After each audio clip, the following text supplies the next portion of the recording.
Shalom, une histoire qui sort du four, j'ai entendu hier soir. On avait un Rav ici à Shiva qui était un grand Talmid Chacham, qui est un grand Talmid Chacham. Je ne vais pas dire son nom sur Internet, son prénom c'est Yonatan, Rabbi Yonatan, Z, d'accord. Et là, sa femme est décédée. Cette semaine, jeudi, il l'a enterrée. Et donc j'étais hier soir à l'Enachem pour consoler les endeuillés. Et le fils, en présence du père, m'a raconté l'histoire suivante. Rav Yonatan était Rosh Kollel à Netivot il y a 40 ans, 30-40 ans. Netivot est une ville assez pauvre dans le sud du pays. Et il a voulu offrir une robe à sa femme pour Shabbat.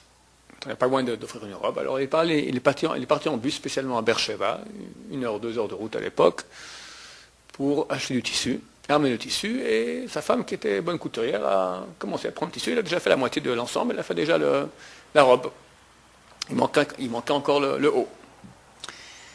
Et un matin, il est au Kollel, et vient un d'Avrechim du Kollel, qui revient de Bnei Brak. Qu'est-ce qui s'est passé? Cet Avrech, donc cet étudiant du Kollel, n'était pas très réussi dans l'étude, et ça n'allait pas, donc il a décidé que ça suffit d'étudier. Il va maintenant aller travailler. Il est allé voir un des grands de la génération jusqu'aujourd'hui, il est vivant, le Rav Greinman, et lui a demandé conseil.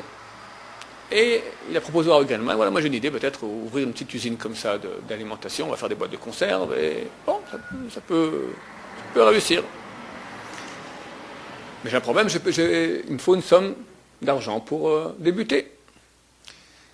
Le Greinman lui a dit, ok, c'est pas compliqué, tu as des amis au Kollel, d'où tu viens, va leur demander un peu d'argent, qui donne un peu en tzedaka, et tu pourras commencer comme ça à ouvrir ta petite affaire.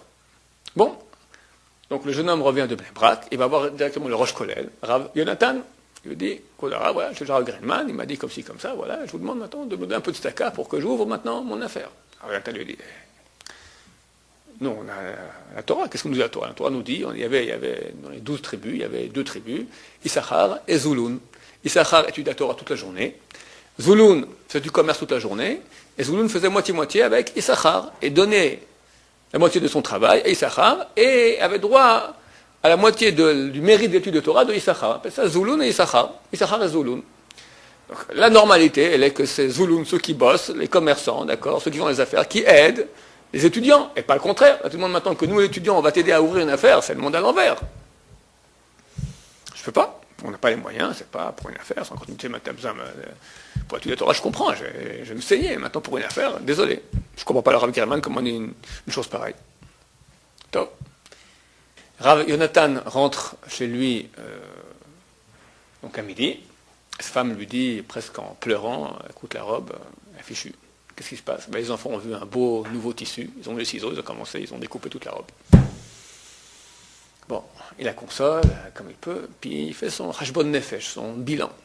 Pourquoi ça m'est arrivé une chose pareille? Peut-être que le frère qui est venu. Moi, je vais, le petit Rav que je suis, bon, c'est déjà un grand Khatem Chacham, mais je vais contre Rav Greinman, un des Gdoulim, un des grands de la génération. C'est sûrement là-dedans que j'ai péché. Il revient l'après-midi, appelle la vraie, lui dit, écoute, tiens, je fais le calcul, combien ça valait la robe, ça vaut le tissu, tac, tant et tant de lire à l'époque. Tiens, je te fais un chèque, voilà. Et va et publie à tout le monde que moi, Rav Yonatan, je t'ai donné le chèque pour ton affaire. Tof. Il revient le soir à la maison, sa femme lui dit, mon cher Rav Yonatan, la robe est revenue. Quoi, la robe est revenue? Je ne suis pas un magicien, je ne suis pas Admorim, il y avait Baba Salé à l'époque, Baba Salé qui fait des miracles. Je suis Rav Yonatan, d'accord, qu'est-ce que tu me racontes? La robe est revenue. La femme du Rav, elle est madrichat kalot, c'est-à-dire elle enseigne les futurs mariés les lois du mariage. Elle avait une élève qui devait venir cet après-midi, elle vient l'après-midi, et elle la voit qu'elle était un peu triste. Et pourquoi c'est triste? Elle lui raconte l'histoire de la robe. Mon mari est parti jusqu'à Beersheba, m'a amené un tissu, et maintenant le tissu a été découpé, j'ai plus de... etc. Elle lui montre la robe en lambeaux. La femme lui dit, mais c'est extraordinaire. Moi, j'ai reçu maintenant, ça fait quelques mois, j'ai une robe, exactement le même tissu. Je ne peux pas la porter, je la trouve absolument horrible.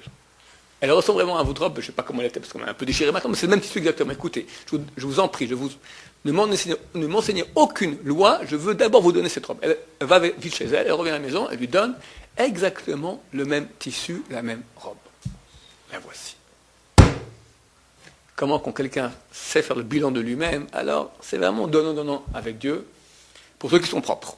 Évidemment, celui qui est plein de saleté, alors c'est pas une saleté en plus ou en moins. Mais lorsque quelqu'un veut se purifier, alors lentement, Dieu l'aide pour qu'il soit complètement pur. Bonne journée.